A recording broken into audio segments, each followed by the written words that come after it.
Welcome back. Our old friend Mike Scarborough, TigerBait.com, joins us now on the road to, go get some film on a prospect because that's what he does and does so well there. Mike, Mississippi State this week, I would have said 3 weeks ago, most people would have thought that this game would have been a little bit less interesting because of the expectations with LSU. They had the loss to FSU. Obviously, last week was Grambling. Do you think that this one has become more interesting than it maybe was thought to with certain fans because they're not as confident after the Florida State game? Oh, absolutely. And the first 3 or 4 offensive series that Grambling had last week, a casual observer just looked at the box score and the final score, but Grambling was having a pretty damn good offensive showing there early on in the football game. So far, what I've seen out of this LSU football team is one of the top 4 worst defenses I've seen of any LSU team in the last 30 years. And so that's including the last 2 of DiNardo, 2008, and of course, 20 and 21. And so, it's a lot of head scratching. I think, Jimmy Lindsey, LSU's defensive line coach, suffering a major health situation right before fall camp started. I think that could be much more of a factor than people think. And the staff, elevating analysts and so forth to coach on the field. And then just some, not only that, but I think there's been some disappointing performances from guys that a lot of people thought were poised to have all SEC types of seasons. It's early, but I think LSU's one of multiple teams. I was on a show earlier today in Alabama where everybody's kind of, scratching their head and wondering there's a picking up of the pieces, but how many pieces is there truly to pick up? Is there, how much do you how far overboard do you go with the concern and what is real?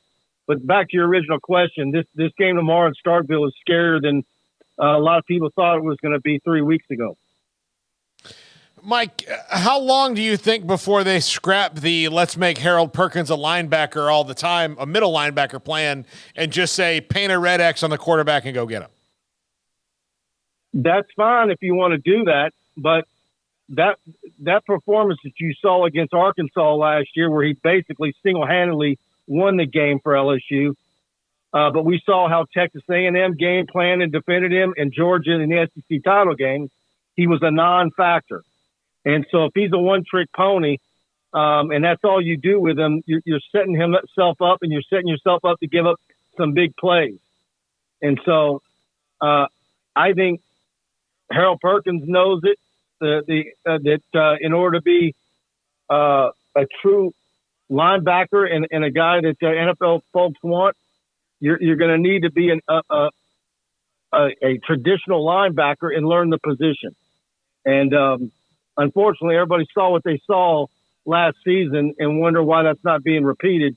But they forget about the last two of the last 3 games, how he was basically rendered as a non-factor. Mike, what's going on with the lack of targets for Kyon Lacy early on in the season so far? Well, he's dropping balls again. He had multiple receivers drop balls. Him, Shelton Sampson, Brian Thomas. There were multiple passes in that Florida State game that could have been, touchdowns. A pivotal 3rd down that Lacy dropped in that game resulted in a punt. And so that position, like the running back spot, is loaded with numbers and quality athletes. And I think at some point,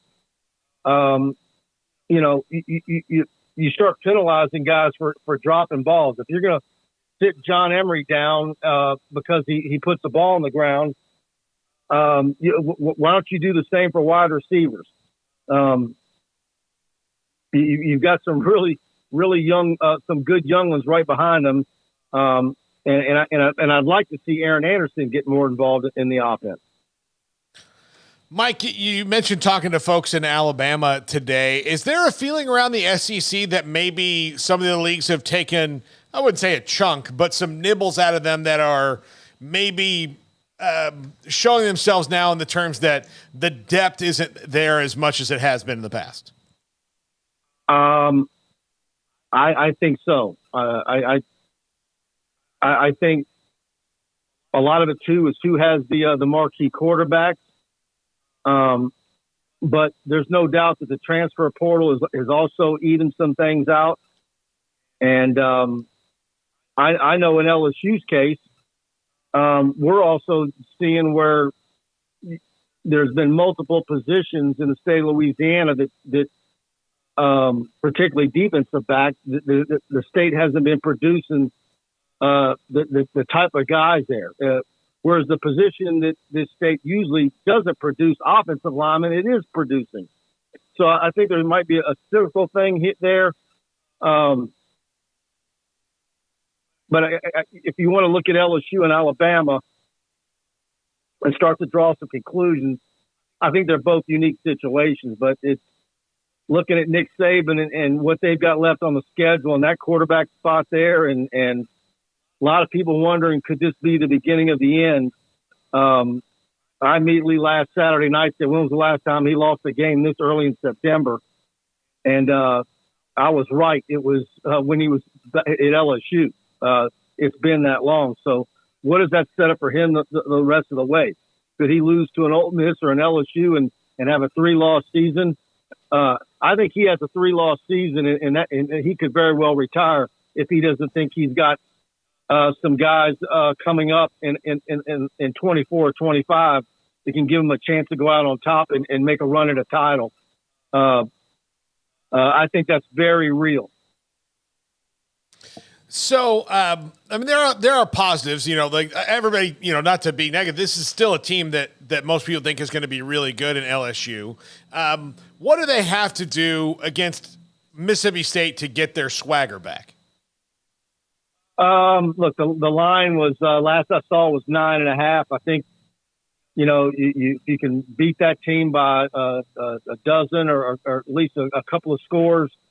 And start to show some signs of life on that defensive front and not give up as many big plays in the secondary. They're still trying to find the right combination of defensive backs, but you've got to have some rush off the edge. And Mason Smith needs to find his way and be the guy that everybody thinks he can be, as well as Savion Jones and Obi Ogofu and others. It's until that defense starts to show that they can actually hunker down and force some 3 and outs here and there and play solid pass defense, you're going to have a bunch of nervous folks here. But this team could absolutely have the same path as last year, where you lose to Florida State and you go on and pile together a bunch of wins, and then all of a sudden in November you have the possibility for some bigger things. You don't have a Tennessee in the middle of the schedule. You got a trip to Missouri instead, but you do have a lot of road games. So they've got to play better defensively. You've got folks over here fantasizing about Baylor and Aranda cutting ties, and could Aranda get back to Baton Rouge somehow? Matt House is taking a lot of arrows. Yeah, look, I think it's too early. I didn't mean to drop that bomb on you. But, look, it's too early to even speculate about that right now, Mike. But look, if you read our message board, it's not for them. But I just tell you from an administration standpoint, like, it's too early to even speculate on something like that. But yeah, Baylor has a tough, as tough of a schedule as you can imagine for them coming up, and the way that they've played, even going back to last year where they're on a 6-game skid now. Yeah, I mean that. I know that the struggles. Will sit there and hope that he would pop back to Baton Rouge and do that. I also think that there's people in Los Angeles that think that he might come home and want to take that job if things go south because the defense at USC cost them another shot at a national title. Yeah. So, well, like you said, it's early, but people are already starting to topics and subjects that you would have thought were untouchable. Criticism of Brian Kelly by actual LSU fans and not talking heads out of state has been, is he playing too much golf? We've been getting everything on our shows. Yeah. Well, I mean, again, it's very early. They can get hot, Mike. Mike, enjoy the night. We'll talk to you again soon. And let's see what happens against Mississippi State. All of a sudden, the renaissance could begin again. You never know. All right. All right. All right, Paul. Have a good weekend, man. Talk soon. All right. That's Mike Scarborough, TigerBait.com. He's a good friend of the show, and we have a